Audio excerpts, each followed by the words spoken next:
Hey everyone, welcome back to Corporate Decoder, where we take a peek behind the corporate curtain and see if the emperor is wearing any clothes. Today we're diving into a fascinating bit of news from Kuber Resources Corporation, and let me tell you, it involves big money and intellectual property. So Kuber Resources Corporation has just dropped a Form 8, which is basically a heads up to investors about some pretty significant stuff happening.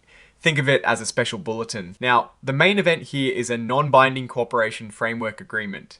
That is a fancy way of saying they've shaken hands on a preliminary deal, but nothing is set in stone yet. It is like agreeing to go on a date, but you haven't even picked a restaurant. The other party in this potential dance is Yuli Listing Operation Company, Limited. And what is this framework agreement all about? Well, Yuli might be helping Kuber Resources explore some exciting financing opportunities. Why do they need financing to snap up some intellectual property, or IP as it is commonly known?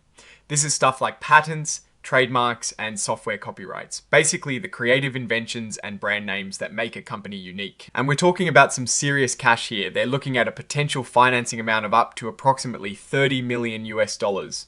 That is a substantial sum, and it signals a big move for Kuber Resources. What kind of intellectual property are they eyeing? The report lists a pretty impressive haul: 38 registered trademarks, 33 invention and utility model patents, and 23 software copyrights. This suggests a strategic acquisition aimed at bolstering their technological or brand presence. Now, any deal like this comes with a price. If this financing actually goes through, Yuli might be entitled to a service fee, and this fee is proposed to be approximately 3% of whatever financing amount is successfully raised.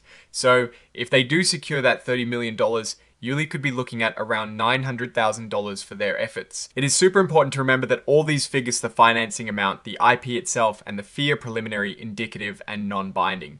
This means they're just initial thoughts and discussions. The deal still needs a lot more work, including board approval and the signing of a final official agreement. This framework agreement is expressly non-binding. It is not a promise to do anything.